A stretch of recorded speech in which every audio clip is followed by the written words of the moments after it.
Well, hello, friends. Mark Holmes here with my buddy Cowboy Joe Boo. And as always, thank you guys for watching, commenting, and subscribing to the Joe Boo Sports Report. Without you guys, man, this literally does not work. Let's get open for business here on this hump day. Man, it's the middle of the week already, man. And this is our second week of the off season. It's hard to believe. But hopefully these weeks will keep flying by and all of a sudden the season will be here. But until that time, until we have something else that breaks the Dallas Cowboys, which could be any minute now, we're going to start doing some other things on the channel here. We're going to be bringing in some other talent and other people and stuff and doing a little spotlight and focus on other YouTubers as well as people out doing other things as well. And tonight's spotlight is my man, King Taylor. King Taylor, how you doing tonight, man? I'm doing awesome. Well, King Taylor, he's about 30 years old, and you're a lifelong Cowboy fan, right? Yes, sir. Yes, sir. Okay, so he's a year or two older than Michael, and he remembers that last Super Bowl that we had so long ago, man. So when did you decide that you wanted to be a Cowboy fan? Well, shoot, like I'm a type of person, like I love the star and I love the spotlight. So it's like, once the light's shining down on me, I'm like, I look at the Cowboys and I'm like, they're always in the spotlight. And dang, like I love the Cowboys. Like that star reminds me of basically. I must go to the biblical standpoint. When Jesus was born, the star of the east. Okay, all right. The star of the east. If you really look at it, star of the east when Jesus was born. Well, see, you're like me. Now, see, there's a thing out there that a lot of people say that we're bandwagon fans and you can't be real Dallas Cowboy fans if you're not from Dallas. Now, you're from New Jersey. So you're knee deep in, Giant fans as well as Eagle fans. Is it easy being a Dallas Cowboy fan being in Jersey? Very hard. Very hard. That's what I try and tell people, that, it's easy to be a Cowboy fan in Dallas because you're among plenty of friends. When you get away from there, man, it's hell. Yeah, because as soon as you lose, these niggas is always on your back. They're like, so how about them Cowboys? I'm like, okay, yeah. How about the Eagles? But when when they're losing, you can't find them though, right? Exactly. When they're losing, you're like, so what was y'all talking about last week? Yeah, like, whatever. The whole temperature of the Redskin Nation just kind of dries up when they lose and stuff. But anyway, that's not why I actually brought my man King Taylor on here. King Taylor is actually a comic book artist, and he is working on his first one that's due to be released in July? July, June, depending on what time we get all the production stuff done. But I'll let everybody know when it's out. I'll basically be promoting it all day, every day. I don't care. You're going to have a launch party for it, right? Yes, I am. Now, can you actually tell everybody a little bit about the comic book and the story behind it? I know it's called Jarhead. Well, the story of Jarhead is basically a story where Jarhead's dad was a lawyer, right? Mm-hmm. And Jarhead is a Marine, but I'll get that back. I'll get to that. But Jarhead dad was a lawyer, and he went into business with Jarhead, with his long lost friend. You know what I'm saying? Jarhead's supposed uncle. But what Jarhead's dad did not know was that the villain was going to become a basically greedy person. He was evil. You know what I'm saying? Mm-hmm. You know how, like, for example, you go into business with somebody, and y'all become so famous that they be like, they thinking it was because of them that y'all became famous, and y'all was just this, y'all was that. Yeah. And that person becomes greedy and be like, I want your side of the bargain. I want your half of the take all the credit for the whole thing and all that, and figure, you were nothing to it, right? Exactly. And see, the story relates to a lot of people, and I showed this to them, and they're like, that relates to me. It's like things where people understand these type of life lessons. Name one character in Marvel and DC that relates to you or anybody. Relates to a Marvel character? Oh my God. Yeah. I'm trying to think about somebody who's old, broke down body. that everybody hates. Yeah. Let me think. What character would that be? I don't know. I would actually have to say I'd probably end up being a villain. I don't know. The reason is because, and I'm not trying to put Marvel and DC down, but I'm gonna just be honest. All they do is basically they don't give out. They put out things that for people's money, and they're not willing. They're not teaching the children. What are they teaching? To believe in fake heroes, fake villains, and stuff like that. Okay. Well, no. See, what I'm doing, and I'm not just trying to do that to push myself up. No, what I'm doing is I'm stating facts, and the character that I'm doing is actually a real story in a real situation. So real story, real situations, and it's actually something that will help people along in their life. Teach them that love and happiness and all that stuff. All that good stuff. Right. Okay. So, the funny thing is like I remember seeing like 30-second commercials being made for United Way, and you see a 30-second spot on TV, and you think, okay, big deal. So you came in, but they don't realize that this is like maybe a whole day's worth of shooting and stuff, and hours of footage, and then a week for people to go ahead and edit and everything else. How much goes into doing a comic book? I mean, you're talking about July that it's coming out. I mean, that's another 6 months. How long have you already been working on the comic book, and do you do all the drawings yourself? Well, basically, I have an artist myself.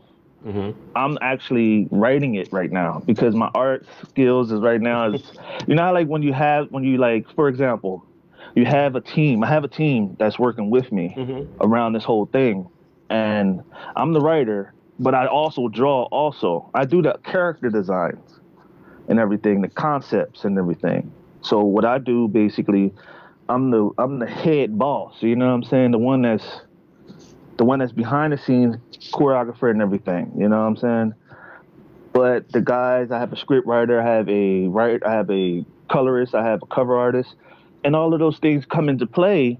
And those things, if your artist comps out, it takes a while to get an artist. It takes a while to get a writer. Right. But like I'm paying my artist $50 per page. $50 a page. Wow. Yeah, that may seem a lot in. Well, no, I mean, when you think about drawing, I mean, because it's not like you can probably draw it. Okay, hypothetically, let's say it takes 2 hours. That's only $25 an hour, which still is not that much. I mean, when you think that, as a carpenter, you're going to make $25 an hour and stuff. So how long of a story do you think this is going to end up being? I mean, we're talking 25 pages, 50 pages? 24. 24 pages. Yeah, so you're putting quite a bit into it. Okay. Right. I've been working on this book for 12 years, on and off, setbacks and everything. I actually went down to Texas. I was actually in Texas, in San Antonio. I was supposed to be on the radio show, but the guy canceled on me while I was there. Okay. He told me to come all the way down there, and then he cancels, But yeah, that's cool, Maybe it just wasn't that time it just wasn't at that time that God wanted me to do that. So hey, forget it. You know what I'm saying? You win some, you lose some. Okay.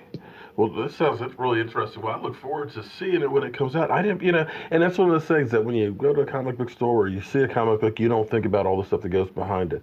So are you going to have any teasers for us? Do you have any artwork right now that's out on it that we can kind of check out? No. Yes, sir. Yes, sir. Man, I already feel old. You don't have to call me sir. You can just call me Mark, man. Come on now. You're like family now. Well, you know what? I was always taught that, you always address elders as, I know you said that you're not old. I'm not. Wait. He didn't say old people. He said elders. Oh my God. Yeah, nah.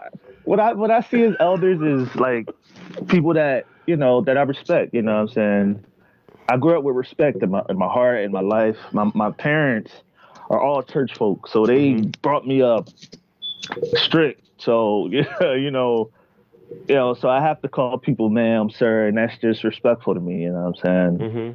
Now if he was, my age, So, I would call you, be like, "What's up, my man? What's up, my," stuff like that.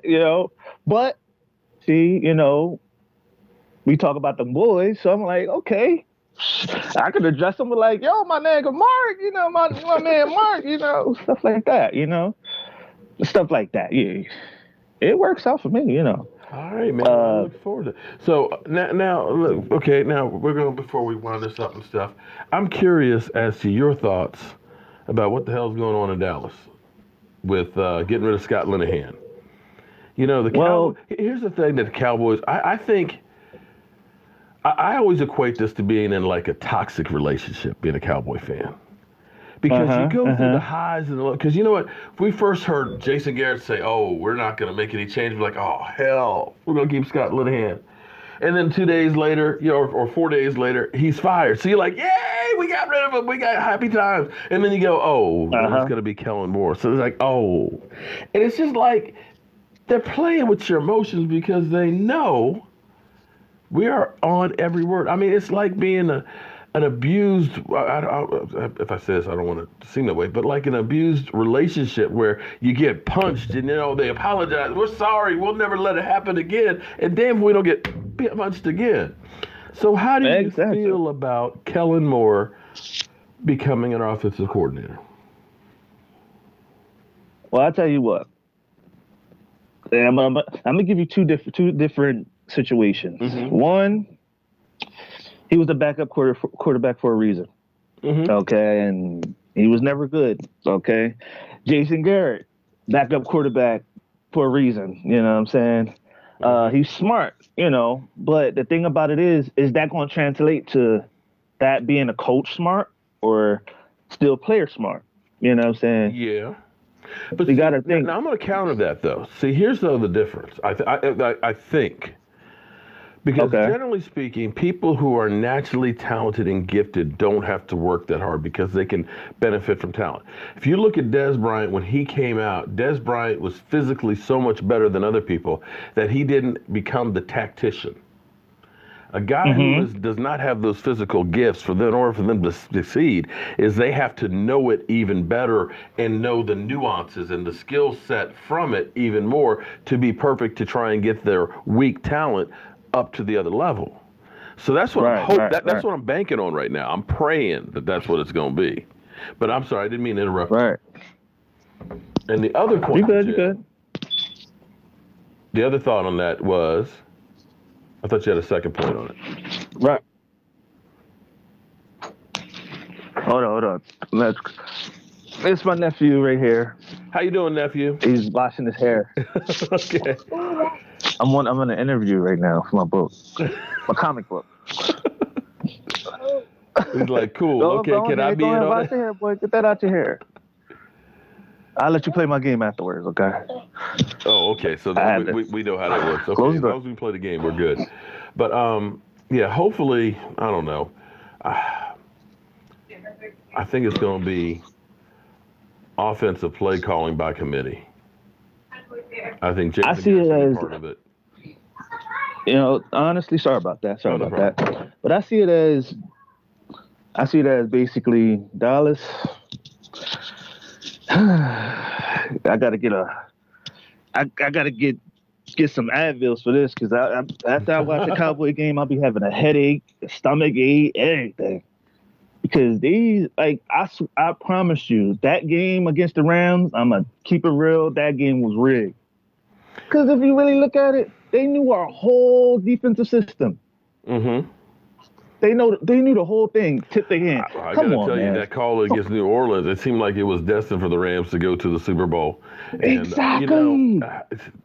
Some people have been saying to me that the NFL is becoming more like WWE, and I'm beginning to kind of look at this stuff and say, seems that way. Right, because if you really look at it, the Eagles won the Super Bowl last year. Think about it. Just think about it, okay? The Eagles won the Super Bowl, right? Yeah. They basically won the Super Bowl, but then shit the bed the next year. And yes, they made it to the playoffs, trying to do some Fitz magic or whatever it's called, Fool's magic. Yeah. But look at the situation. The man done threw an interception. I call Foles a interception machine, and Hmm. people want him in Dallas. I know. Oh, He's like another.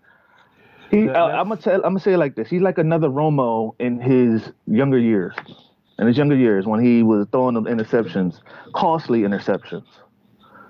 And I love my Cowboys, but sometimes they got to be unpredictable. Like run the ball when you know they're not expecting it, but throw the ball when you know they're not expecting it. When you know they're expecting to run, throw that thing. You know what I'm saying? Do it like a right. lateral or a reverse or like a some let Dak run. Yeah, and Let that Dak that's loose. that's the thing that I'm hoping, if nothing else. I know we're basically keeping the same offensive philosophy, but if you just don't call a dive every time on fourth down, maybe do a rollout here and there, And the thing that I got to tell you, and we're going to wind this up here in a minute. The thing that I actually like was hearing that Amari Cooper, one, he didn't throw anybody on the bus as far as offensive coordinator. He said that this is above my pay grade. Two, he kept using the word fun. That being here with these guys and everything else has been fun, and he seems to be excited. So I feel that maybe it's not as bad as well. And I keep hearing this rumor that Dak really likes Kellen Moore. I don't see it on the sidelines and stuff, but that Dak is actually pushing to help to get him to become the offensive coordinator. I I'm gonna tell you, I'm gonna tell you like this though, man. Like I'm promising you this because I know they got Kellen Moore under the microscope. Why I say that Hmm. is they're watching Kellen Moore like like basically they're watching him. If he fails, if he falls short of being a coordinator, they Hmm. got somebody waiting in the wings. And I guarantee you, Jason Garrett is under the microscope too. If Hmm. he messes up this Oh, year, he's gone. He's gone next year. Next year he's gone. I I know think a lot of people think here's that. Go ahead. this has been my philosophy right here. Is I think that they got a little deal with Chris Richard right there. I think they're looking Right. at, because after having the Dez Bryant situation and not having somebody to replace him, you got Chris Richard, and they like to hire within right there. And you go ahead and Uh say, huh. okay, you know what? We'll get rid of Scott Linehan. Jason Garrett, here's all the guys that you want. You call the plays. This is your offense. And, you either get it done right now or we got somebody else ready to roll. Exactly, and that's what I keep trying to tell people. You really think Jerry Jones, out of all, he already won 3 Super Bowls. People think it was all Jimmy Johnson. I'm gonna say it like this: when Jimmy Johnson went to the Miami Dolphins, Yeah, what did he do? not much. That's what I'm talking about. Jimmy Johnson wasn't that great of a coach. He had the Well, he personnel had in the Dallas personnel. because Yeah, Jerry Jones we definitely. I built mean, it. let's be honest. The Herschel Walker trade. We The had biggest. so much talent, and back then you didn't have the salary cap. You could pay guys and just keep. When you had the offensive line, the running back, the wide receivers, the defense, you're supposed to win like that. And Yeah, exactly. unfortunately, that was one of those things that you got lightning in a bottle there that's hard to duplicate. You can't, with the salary cap, just get all the talent in the world. Right, and that's why I say like I'm looking at the salary cap right now. Hmm. I'm looking at the salary cap right now. Dallas got all that money. I guarantee you. Hold on. I guarantee you, they bring in 2 to 3 free agents. I think they're Earl going Thomas. to, yeah. I say Earl Thomas, McCoy, the defensive tackle, Jared McCoy, and like I say, like guard, Hmm. a guard that, or maybe a defensive end. Hmm. We need defensive ends, man. Yeah. Like nobody's business. Like David Urban, get him out of here. He's only played Taco 10 games in Charlton, the last 2 years. Um, exactly. Me personally, see, I think where we got beat was not having that 350-pound gorilla in the middle. The thing with our defense is the philosophy of Jason Garrett of Go ahead. having an offense that's ball control, trying to make the other teams one-dimensional. We're not really ready for that pounding up the middle constantly like the Rams did. You don't have those big defensive linemen that can take it. We've got guys that are fast and great as pass rushers, but I still think you need that big man in the middle. Right, and that's why I said Dallas is going to need like a snacks in the middle, Yeah, somebody right. that'll catch you and. Yeah, like Now, I mean, don't get me wrong. I'm a Antoine Woods played great, and yeah, he's got a lot. He'll learn a lot and get better and better. But like you said, a Snacks in the middle, somebody like that is just a big beast yeah. to He help us just out. and like Snacks is a big monster, while Antoine Woods, he's a small guy. Yeah, They're gonna eat him up in the middle, and right. that's why I said we got small defensive tackles. Push a little X. All right. He So got yeah. we're going to go ahead and wind this on up here. But, guys, so coming in July, and you're going to keep me abreast of stuff of it, send me some of your artwork because I would love to actually use it for the thumbnail for this. But check my man out with Jarhead, which will be his first and not the last, I'm sure, comic book, right? Yes, sir. This thing is gonna be huge, and watch when it comes out. It's gonna blow the roof off of it. Watch what I tell you. All right. All right, everybody. I'm Mark Holmes. It's Cowboy Joe Boo. And thank you guys for tuning in to the Joe Boo Sports Report. And I'll see you soon.